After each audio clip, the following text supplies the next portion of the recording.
Euh, Bonjour. Nous allons continuer toujours avec, et là nous allons aborder le deuxième cours sur le système d'information médicalisé ou le système d'information médico-économique.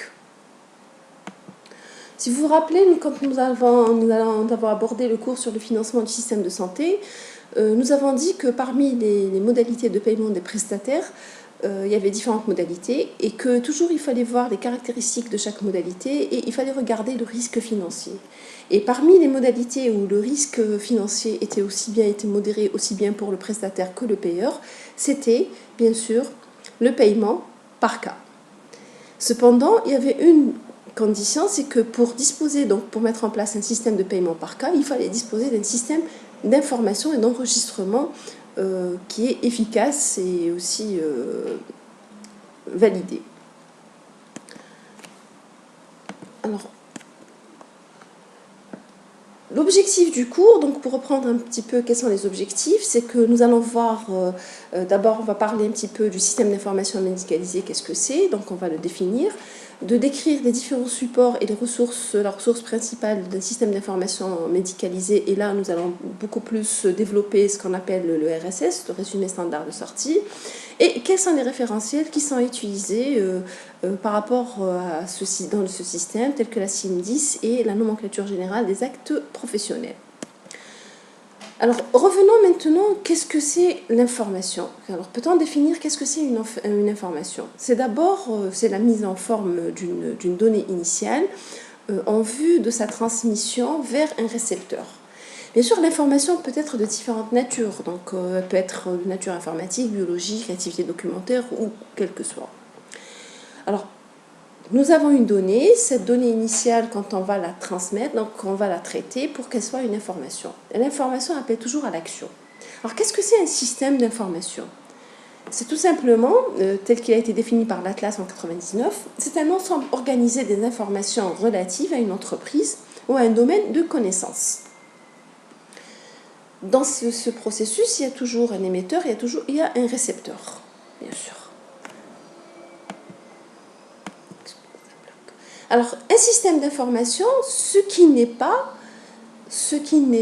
informatique. Donc, quand je parle de système d'information, ça ne sous-entend pas l'informatique, des micro-ordinateurs, etc. Non. Mais pour le définir, c'est plutôt le dispositif par lequel une organisation s'informe pour gérer son fonctionnement et son évolution. Donc, l'outil informatique est indispensable, mais il va aider justement cette organisation à mieux gérer son fonctionnement.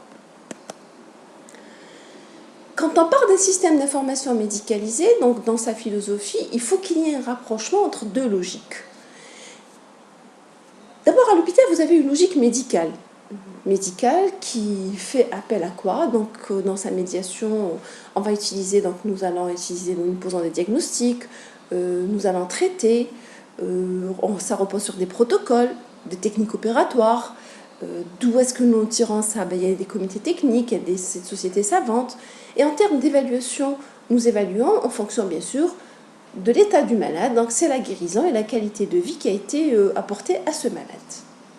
Dans sa logique de gestion, si je pose la question à un administrateur comment il voit, lui, c'est autre chose. Donc pour lui, il repose sur des règles et des procédures. Donc il va parler beaucoup plus de lits, de journées d'hospitalisation. Et les agrégations et les indicateurs qui ressortent, on va parler de durée moyenne de séjour, du taux de rotation, du taux d'occupation de l'établissement. C'est la tutelle, il y a une tutelle centrale et l'évaluation, elle se fait sur un plan économique. Donc le système d'information médicalisé, c'est qu'il va apporter un rapprochement entre ces deux logiques, la logique médicale et la logique de gestion. Dans son contenu, c'est un processus qui génère un descriptif de l'état du patient, parce que nous sommes capables de porter un jugement, nous faisons un choix pour un ou plusieurs protocoles, et il y a une prise en charge, d'accord, de l'activité, mais aussi il faut qu'on sache aussi estimer les charges attendues. Donc, et d'autre part, il y a le calcul des dépenses, donc des actes pratiqués. Cependant, nous pouvons calculer les actes pratiqués, mais nous avons tendance, bien sûr, à oublier la charge intellectuelle, le temps consacré auprès du malade et aussi le temps consacré par les infirmiers auprès de ce malade-là. C'est cette partie-là que nous ne savons pas bien faire.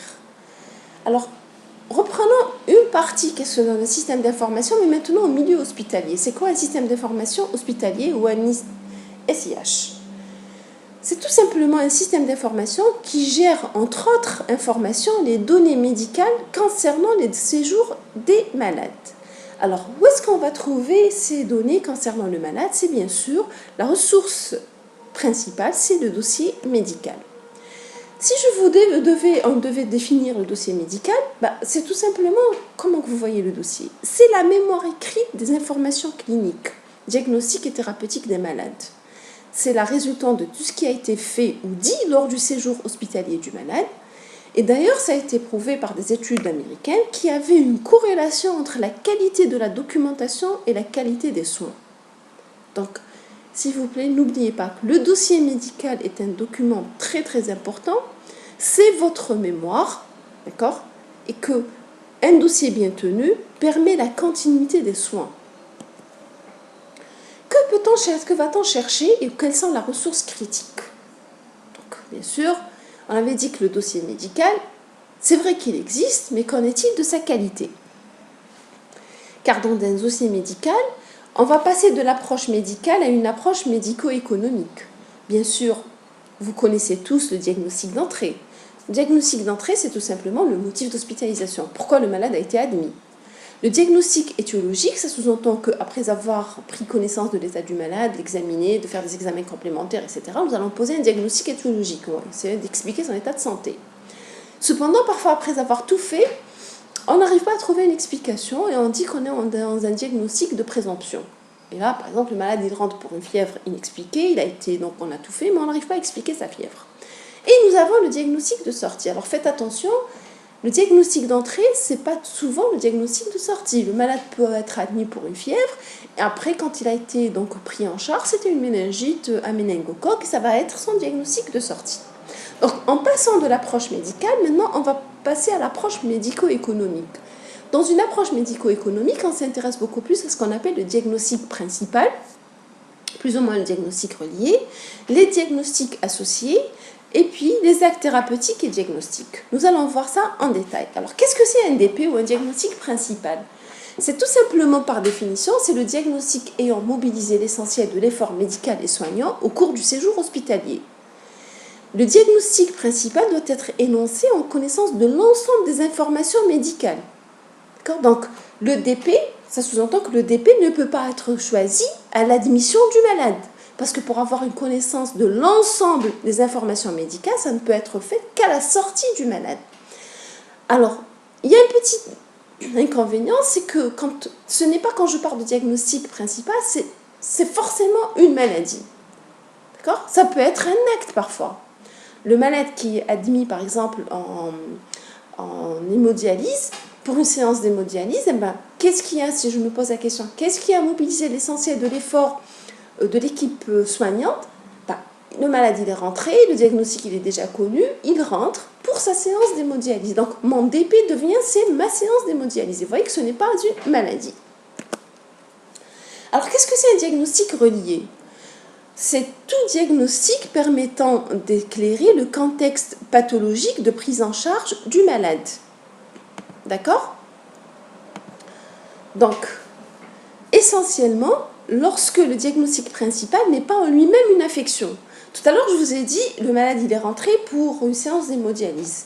Donc, le diagnostic relié, donc, il est là pour éclairer le contexte de prise en charge. On avait dit que le DP, c'était la séance d'hémodialyse. Mais là, j'aimerais bien savoir, en DA, en diagnostic, pourquoi cette séance d'hémodialyse? Est-ce qu'il est en IRCT? Est-ce que c'est une insuffisance rénale suite à une maladie X? Donc, vous voyez que quand je rajoute le diagnostic relié, je vais juste éclairer le contexte de prise en charge.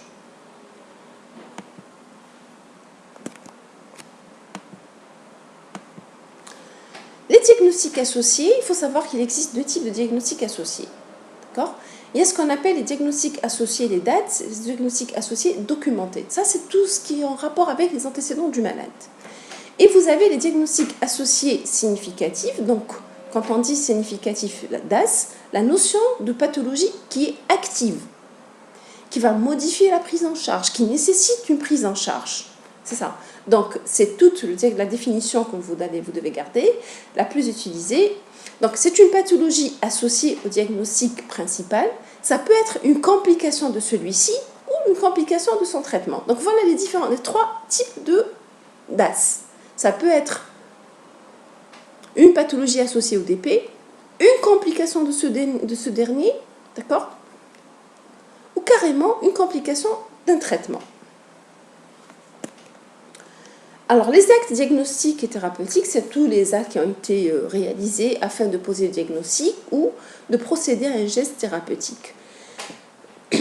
Il faut savoir que les actes sont codés selon la classification des actes médicaux, donc à visée descriptive, et bien sûr, et non à partir d'une nomenclature générale des actes professionnels qui est à visée tarifaire. D'accord? Alors, quels sont les supports qui existent?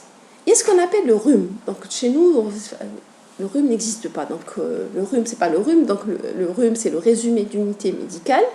Parce que vous savez, dans la structure des établissements, donc vous avez les services et chaque service peut avoir plusieurs unités. Donc, le malade peut être hospitalisé dans une unité puis être transféré au sein du même service, mais vers une autre unité. Donc, on a d'abord ce qu'on appelle le résumé de l'unité médicale. Puis, vous avez le résumé clinique de sortie. Et vous avez le résumé standard de sortie. Donc, le RCS, le RSS. Le résumé standard de sortie... Donc, je vais parler d'abord du résumé clinique de sortie. C'est un résumé, c'est l'équivalent du rapport médical qui doit être remis au malade à sa sortie. Donc, c'est systématiquement le malade est en droit de connaître tout ce qu'il a eu durant son séjour hospitalier. Donc, le résumé clinique de sortie, il est produit à la sortie du malade, on lui remet ça à sa sortie. Le RSS, le résumé standard de sortie, il est produit à chaque sortie d'une hospitalisation court séjour, en médecine, en chirurgie ou en obstétrique.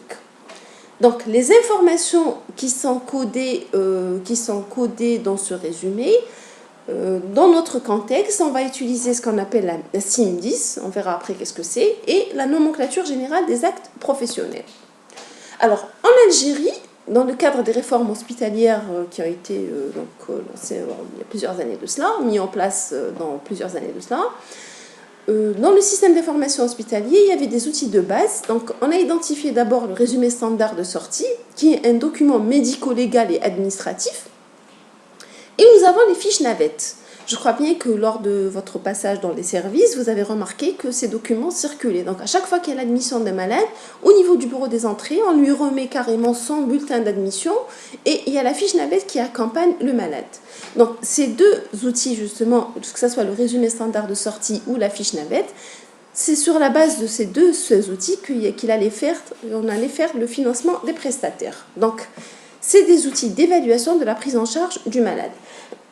Ils ont été mis en place en 1993, c'est la circulaire numéro 14.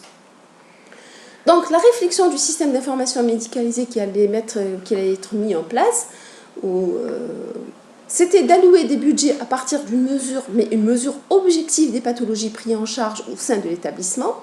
C'était aussi un outil de gestion interne des établissements parce que ça permettait de voir un petit peu qui fait quoi, qu'est-ce que nous faisons, qu'est-ce que nous produisons comme soins.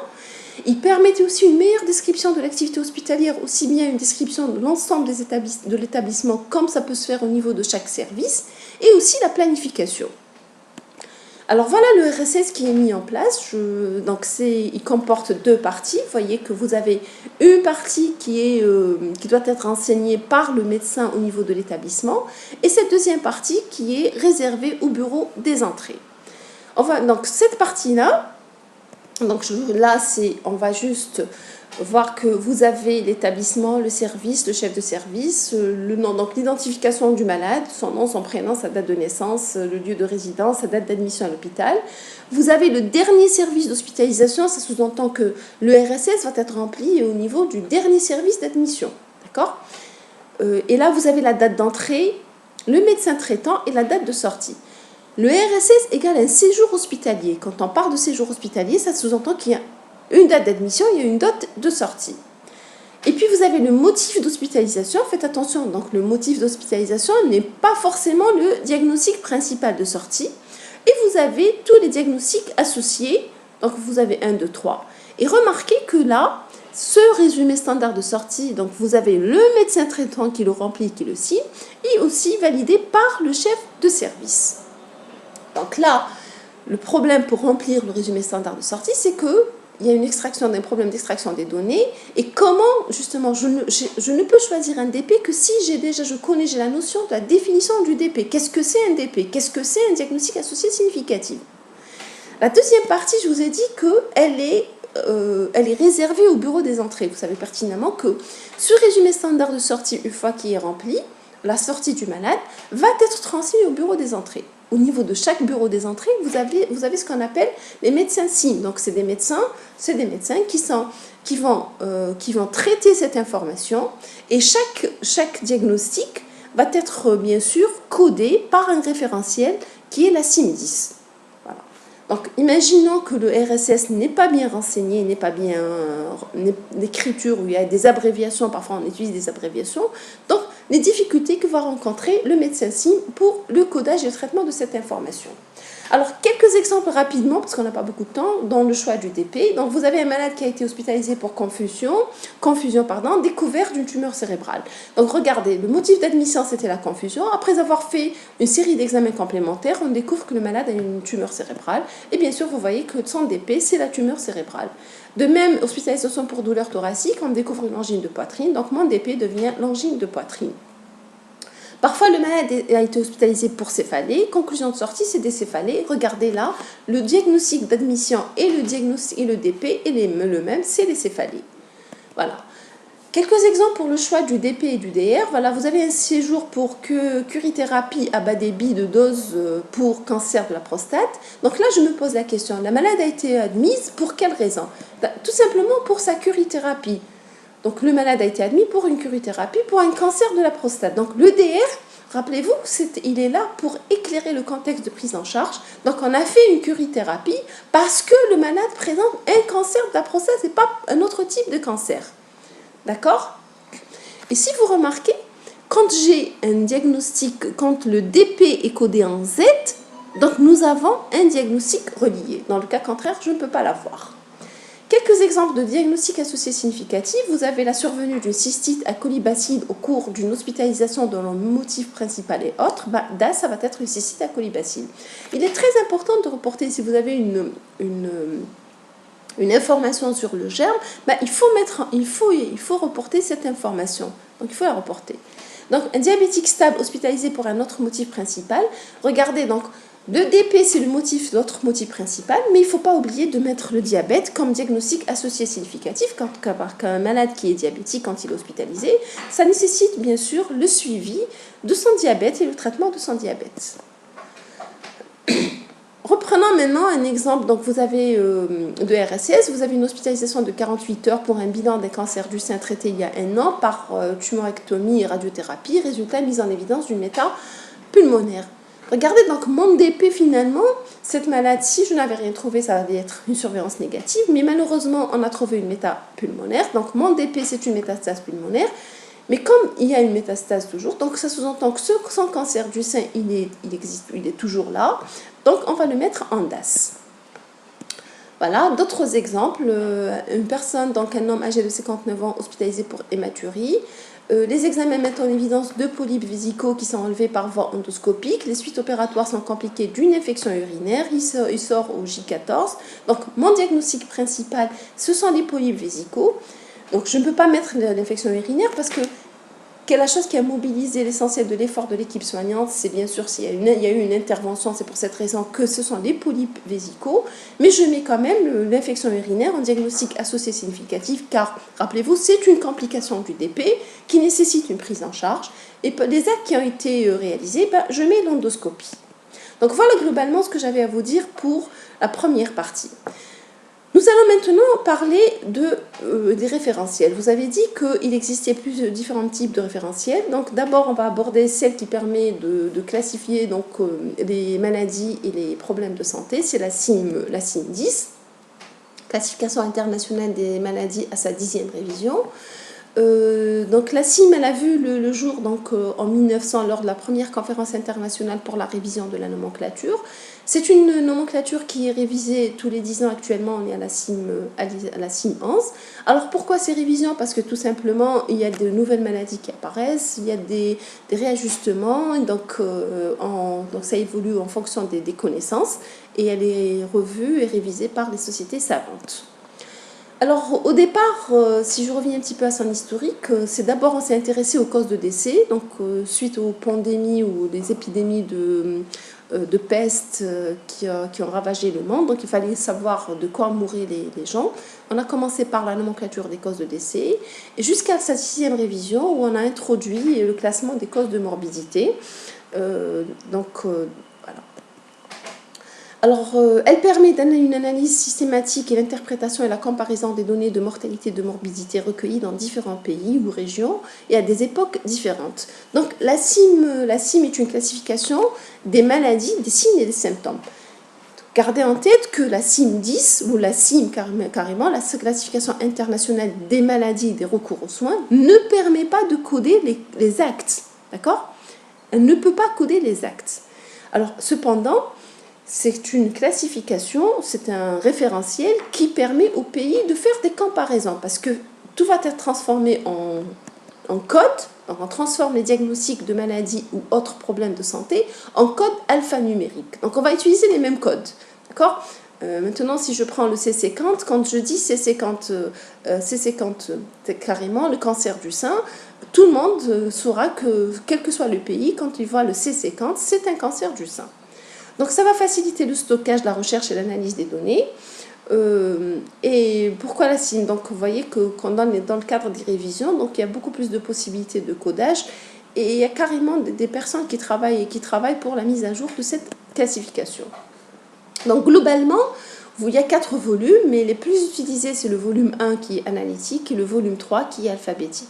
Donc il y a des versions électroniques qu'on peut télécharger aussi, donc on n'a pas besoin de la version en papier.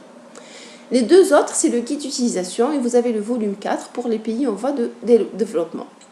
Celui-là, il a uniquement niveau de 3 caractères, tout simplement, c'est tout. Voilà comment ça se présente, le volume 1. Donc vous avez 19 chapitres qui sont codés pour coder la pathologie. Et chaque groupe de pathologie, il a un code alphanumérique. Quand je dis alphanumérique, c'est-à-dire qu'il y a une lettre, il y a des chiffres. Donc vous avez par exemple le A00 jusqu'à B99, ce sont les maladies infectieuses et parasitaires. Vous avez le C et le D, ce sont les tumeurs. Et après, vous avez remarqué que pour chaque groupe de pathologie, vous avez une seule lettre. Donc, mis à part pour les 2 premiers chapitres, mais pour le reste, bien sûr, par exemple, le système de l'appareil circulatoire, c'est codé en I. Les grossesses, accouchements et purpuralité, c'est O. Le P, par exemple, concerne les maladies de la période périnatale, etc. Donc ça, c'est les 19 chapitres. Vous avez 2 autres chapitres, soit pour les causes des circonstances externes de mortalité et de morbidité. Et le 21e chapitre, c'est les autres motifs de recours aux soins. Donc c'est toujours des codes alphanumériques. Donc vous avez une lettre de A à Z. Vous avez 2 chiffres de 0 à 99. Donc c'est ce qu'on appelle une catégorie. Donc la catégorie, elle est toujours à 3 chiffres. Par exemple, la varicelle, c'est B01. Vous avez une 4e catégorie pour plus de précision, et c'est ce qu'on appelle quand on ajoute donc une sous-catégorie. Quand je mets une méningite varicelleuse, donc là on a ajouté le point 0 parce que nous avons une précision. Donc éventuellement il peut y avoir un 5e caractère pour certains chapitres. Ce sont des subdivisions pour le siège anatomique ou subdivisions pour les fractures ouvertes ou fermées ou pour type d'activité entreprise. Donc, mais en général, vous avez un code. Donc, il y a les 21 chapitres. Donc, vous avez des blocs de catégories. C'est des blocs homogènes de catégories à 3 caractères.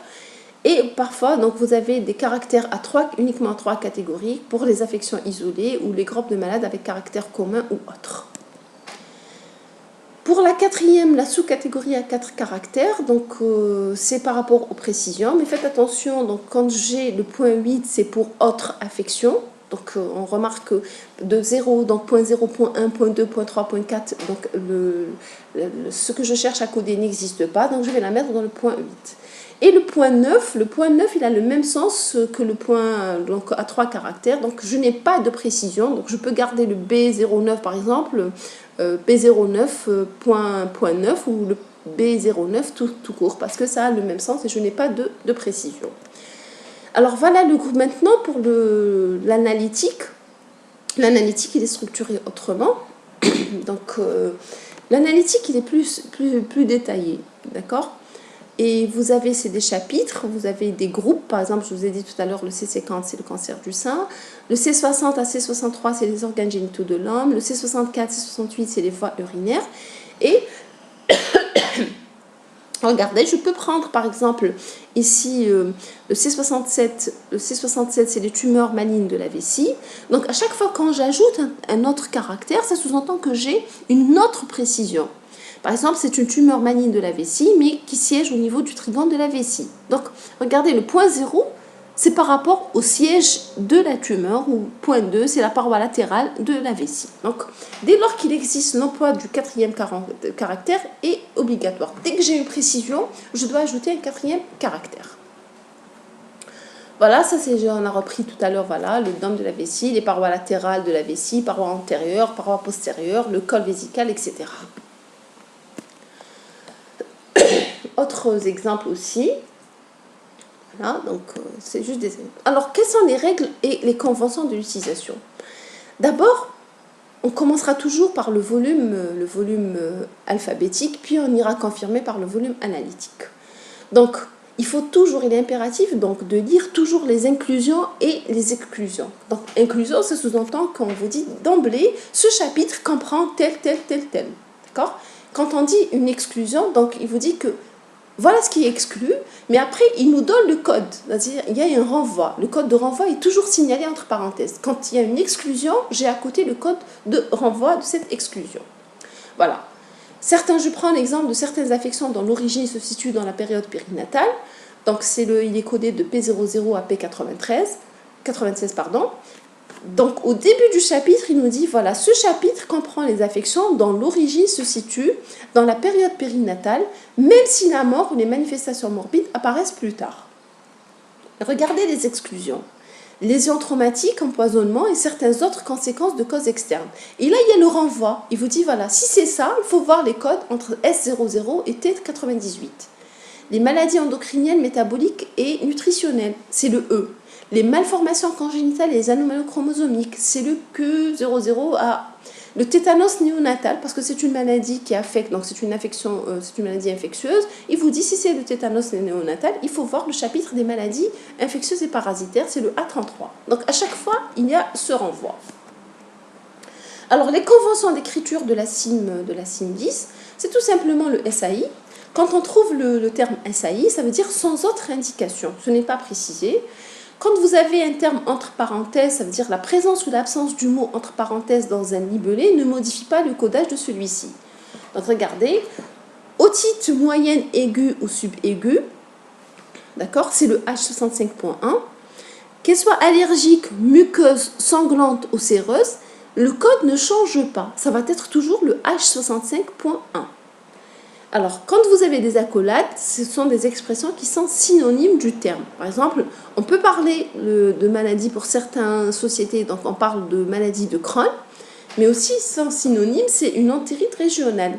Alors que ce soit entérite régionale ou que ce soit maladie de Crohn, c'est le même code, c'est le K50.0. Nous avons aussi le double codage, la DAG et l'astérix. Qu'est-ce que c'est ? Pour l'astérix, c'est tout simplement un code pour la manifestation. Et quand c'est une DAG, c'est pour l'étiologie. Par exemple, ici, le M01.1, on dit que c'est une arthrite tuberculeuse. Donc, la manifestation, voilà, une arthrite tuberculeuse. Mais si c'est pour une DAG, donc c'est le A18.0, et regardez que ça change carrément, parce que là, je suis dans l'étiologie. Donc, si je vais coder l'étiologie, la tuberculose des os et des articulations, donc c'est une maladie infectieuse, d'accord? Voilà, c'est le A18.0, et cette DAG-là montre bien sûr qu'il s'agit d'une atteinte des os et des articulations. Contrairement à l'arthrite tuberculeuse, regardez là, c'est une arthrite, donc l'arthrite elle est codée par rapport au M, d'accord, avec sa manifestation, donc il y a une manifestation tuberculeuse. Le NCA, c'est non classé ailleurs, donc c'est ce que nous avons vu tout à l'heure, c'est que je ne trouve pas, elle n'est classée dans aucun des d'autres catégories, donc d'où l'intérêt de toujours se référer à l'index alphabétique. Le et ou, ça ne change rien. Par exemple, je peux coder quand j'ai embolie, donc l'embolie c'est I74, quand j'ai la thrombose artérielle c'est le I74, donc comme je peux avoir les deux, c'est toujours le et ou, donc c'est toujours le même code. Le volume alphabétique, rappelez-vous, je vous ai dit qu'il y avait 3 sections. Vous avez un index des chapitres de 1 à 19 et 21, donc à l'exception des médicaments et des produits chimiques. Il contient aussi la table des tumeurs. Vous avez la deuxième section, c'est l'index des causes externes de morbidité et de mortalité. Et vous avez la troisième section, c'est par rapport, bien sûr, aux médicaments et aux produits chimiques. Voilà, donc dans le tableau des tumeurs, vous avez toutes les précisions. Est-ce que c'est une tumeur primitive, secondaire, in situ, bénigne ou d'évolution imprécise ou inconnue? Pour les médicaments, donc le tableau des médicaments et le produit chimique, là aussi, vous avez le médicament, vous avez le code du chapitre. Est-ce que la cause était accidentelle? Est-ce que c'est une auto-intoxication? Ou la cause elle a été indéterminée? Ou au cours d'usage thérapeutique? Et vous allez voir que le codage change à chaque fois qu'on a cette précision. Par exemple, si c'est au cours d'un usage thérapeutique, ça va être du Y51. Donc, on ne trouvera pas le même codage quand c'est une cause accidentelle. Pardon. Alors, dans le volume analytique, alphabétique, il faut faire très attention. Quand vous allez voir, on fera les TD sur ça, vous avez ce qu'on appelle les indentations. C'est quoi une indentation des termes? C'est tout simplement ce petit tiret. Regardez. Par exemple, je vais vers la lettre, donc c'est comme l'utilisation de dictionnaire. Donc, je vais commencer par la fracture, d'accord? Mais là, regardez, j'ai fémur, mais j'ai un petit tiret juste à côté. Ce petit tiret, je monte juste au-dessus, c'est la fracture du fémur. Donc, l'indentation correspond au mot qui est juste au-dessus. Maintenant, si j'ai deux indentations, ça sous-entend que j'ai deux mots. Comment que je vais les lire? Donc, je remonte col, d'accord? Pour le mot qui est juste. Et pour le premier, c'est la fracture. Donc, c'est la fracture du fémur du col. Imaginons que nous avons ajouté une troisième indentation. Donc, c'est la fracture du fémur, le col inférieur. Voilà, c'est ça. Il faut faire très attention à ces indentations. Donc, le choix, quand on est sur le volume alphabétique, il ne faut pas choisir, il faut regarder s'il n'y a pas les indentations.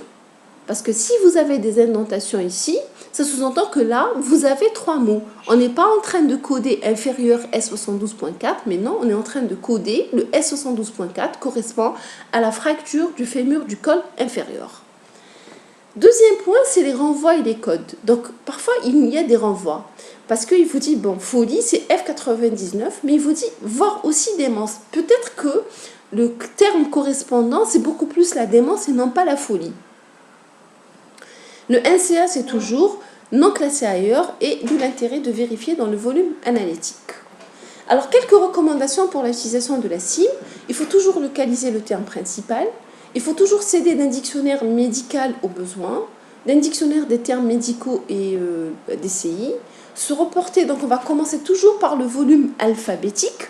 On n'a pas le droit d'interpréter, il faut coder ce que nous avons. D'accord ? Toujours vérifier dans le volume analytique, je commence par l'alphabétique, je vais rechercher le mot à coder, je vais identifier mon code, et là je vais vérifier dans le volume analytique. Dans le volume analytique, il faut toujours lire les inclusions et les exclusions avant de choisir le codage, d'accord? Et éviter autant que possible les codes point 9, parce que rappelez-vous, le point 9, je vous ai dit, c'est que je n'ai plus de précision. Et tout ce qui est codé en R, parce que si tous les résumés standards de sortie sont codés en R, ça sous-entend que je suis dans les signes et les symptômes, point d'interrogation. Donc, est-ce que tous les séjours vont être codés en R? Alors, la deuxième partie, c'est les référentiels actes. Alors, référentiel actes, bon, il y a différents outils. Je vais juste les citer. Il y a ce qu'on appelle la CCAM. Donc, nous avons ce qu'on appelle la classification commune des actes médicaux. Bon, je les cite, après vous allez voir pourquoi. On a le catalogue des actes médicaux et nous avons la nomenclature générale des actes médicaux. Vous voyez qu'il existe différents outils, mais chaque outil, son objectif est différent. Donc, la CCAM et CDAM, donc la CDAM, permet la description de l'acte. La nomenclature générale des actes professionnels permet la tarification de l'acte. La classification commune des actes médicaux, c'est une classification qui est utilisée en France à partir des années 2005. C'est tout simplement la fusion entre les deux. C'est pour ça qu'on dit classification commune. C'est la fusion du catalogue donc, des actes médicaux et de la nomenclature générale des actes professionnels. Parce que tout simplement, on s'est aperçu qu'il fallait juste avoir un seul référentiel qui permettait aussi bien la description de l'acte que la tarification. Alors revenons maintenant, qu'est-ce que c'est la nomenclature générale des actes professionnels? Parce que dans notre pays, nous avons seulement cette nomenclature. C'est un référentiel de description et de codage des actes réalisés. Ce référentiel, il est commun au secteur privé et public. Il a été fait en partenariat avec le ministère de la Santé et de la Sécurité sociale. La mise à jour a été donc demandée en 2006. Donc la mise en place à la suite de cela pour sa mise à jour, on a mis en place une commission de la nomenclature et une commission de la tarification en juillet 2005 au niveau du ministère de la Santé et du ministère chargé de la Sécurité sociale pour une révision et une mise à jour. Bien sûr, le ministère de la Santé était chargé donc, de mettre à jour tous les actes qui sont pratiqués dans les établissements de santé et le ministère de la Sécurité sociale devait bien sûr identifier le tarif de remboursement de chaque acte. Alors c'est un outil, pourquoi ça a été mis à jour, parce qu'une mise à jour a été demandée, parce que tout simplement il devait être un outil d'évaluation du mode de paiement, tous les actes nécessitant une hospitalisation et tous les soins ambulatoires, dans le sens où ça permettait au système, donc aux structures de santé d'évaluer des activités assurées et à la sécurité sociale de faire une comptabilité analytique. Comment qu'elle se présente? Donc, il y a trois parties dans la NGAP. Vous avez les actes techniques médicaux, vous avez les actes des auxiliaires médicaux et vous avez les actes de biologie médicale. Donc, au total, dans sa révision qui a été faite par le ministère de la Santé, l'ancienne nomenclature qui date des années 80 comportait 1721 actes. La nouvelle nomenclature qui a été révisée, on est passé à 9000 actes identifiés. Dans sa description, elle repose sur la lettre clé, donc c'est un signe dont la valeur en unité monétaire est établie dans les conditions prévues par les dispositifs et réglementaires relatifs à la détermination des tarifs pour les soins médicaux et dispensés. Donc, selon le type d'acte, vous avez les consultations et les visites et vous avez les actes professionnels. Je crois bien que vous avez tous une idée parce que vous l'avez utilisé même si on ne savait pas ce qu'on... Donc, lors de votre passage au niveau des établissements ou lors des stages, vous avez remarqué que parfois le malade il vient avec une petite feuille où on demande de la remplir et vous mettez parfois CS ou vous mettez C carrément. C'est ça, c'est ce qu'on appelle la consultation. Donc, c'est ça la lettre clé d'une consultation. Et vous voyez que ces lettres clés, tout dépend bien sûr de la personne qui va le réaliser. Vous avez une lettre clé par rapport au profil et par rapport au type d'acte qui est réalisé. Est-ce une consultation de médecin généraliste, c'est un C. Si c'est le médecin spécialiste, c'est un CS. Le psychiatriste, c'est un C-psy. Le dentiste, c'est un CD. La sage-femme, c'est un CSF. Maintenant, si c'est une visite, ça ne devient plus une consultation, mais c'est une visite, donc c'est le V. Et si c'est une consultation de nuit ou un jour férié, on va préciser ça. C'est une CGF, c'est-à-dire consultation le jour férié, ou carrément une visite de nuit, donc VN. Maintenant, pour les actes professionnels, donc 33 lettres clés ont été identifiées pour les actes professionnels. Et bien sûr, ce sont des abréviations. Par exemple, le NP, c'est pour le néphrologue. Et chaque personne va s'identifier. Donc, l'anesthésiste réa, c'est le AR. Le chirurgien, c'est le CH. Et l'infirmier, c'est les AMI, donc AMI, etc. Le dermatologue, c'est les DE. Donc, qu'est-ce que c'est le coefficient? C'est tout simplement un nombre indiquant la valeur relative de chaque acte qui va être remboursé. Alors, la notation d'un acte sur une feuille de maladie, donc vous allez mettre le codage numérique de l'acte avec la lettre clé et le coefficient qui est fixé par la nomenclature.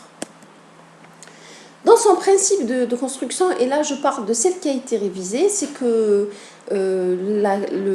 l'acte qui est décrit donc dans sa totalité, tous les temps correspondant à la bonne pratique indépendamment de la réalité de la pratique, y compris la rédaction de son compte rendu. Donc je dis bien y compris la rédaction de son compte rendu. Donc l'acte global, vous avez soit un acte global, donc description de l'acte dans l'intégralité de sa réalisation. Je cite un exemple, colectomie gauche avec abaissement de l'angle gauche sans rétablissement de la continuité par la parotomie. Et regardez dans sa description, elle est totale. Tout ce qui a été fait, quelle est la voie d'abord, etc. La colostomie est un temps obligé, donc pas explicité. Chez un patient habituel, donc le plus fréquemment rencontré. On peut avoir aussi des actes isolés qui sont réalisables de façon indépendante, par exemple une amygdalectomie par dissection.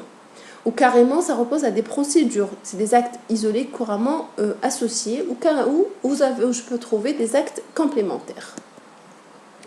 Dans son organisation, donc on avait dit que la nouvelle nomenclature comprenait plus de 9000 libellés. Dans son organisation, donc on a essayé de faire la même chose comme la CIM 10 parce que les médecins CIM sont habitués, donc on a l'habitude de travailler avec ce référentiel et donc on a reproduit un petit peu la même structure. Donc nous avons 16 chapitres qui sont constitués par système ou appareil. Vous avez le chapitre 17, ce sont des actes sans précision topographique et le 18, ce sont les gestes complémentaires et modificateurs. Donc chaque chapitre, vous avez des sous-chapitres. On va commencer toujours par les actes diagnostiques, puis les actes thérapeutiques.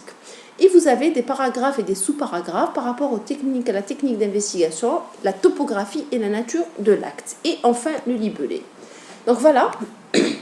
Donc pour chaque organe, par exemple le 1, c'est le système nerveux, 2, c'est l'œil, 3, c'est l'oreille, 4, c'est les vaisseaux, etc. Donc on a donné, pour chaque chapitre, il a été identifié à part.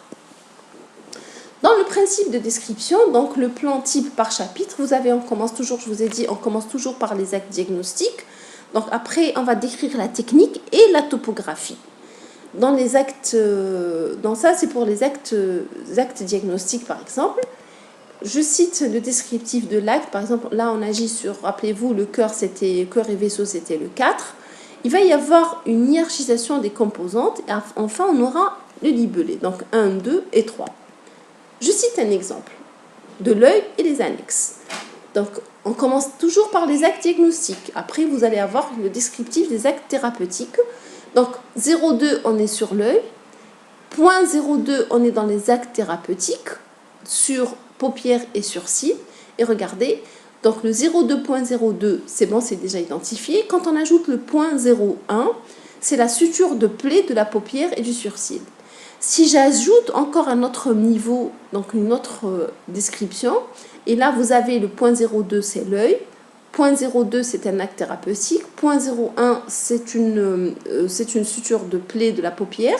Quand on ajoute un autre 0,1, c'est la suture d'une plaie du surcil. Regardez le 0,02, suture d'une plaie cutanée d'une paupière sans atteinte du bord libre. Donc à chaque fois qu'il y a des actes qui sont différents, donc le codage va être différent. Alors, la finalité, donc, c'est quoi du système d'information médicalisé? Gardez en tête que tout ça, on verra bien sûr un TD pratique sur l'utilisation de la CIM, comment remplir le résumé standard de sortie, comment travailler sur la CIM 10. Mais la finalité, gardez en tête que la finalité des systèmes d'information médicalisée, c'est que le patient c'est le client, doit être au centre du système. C'est sur cette base-là que l'achat des soins doit être fait. Dépendra aussi la qualité des soins. Et bien sûr, le choix du prestataire aussi. Donc, il y aura une concurrence qui est fictive parce qu'on va acheter des soins à moindre coût de meilleure qualité. Voilà ce que j'avais à vous dire par rapport pour le système d'information médicalisé. Merci.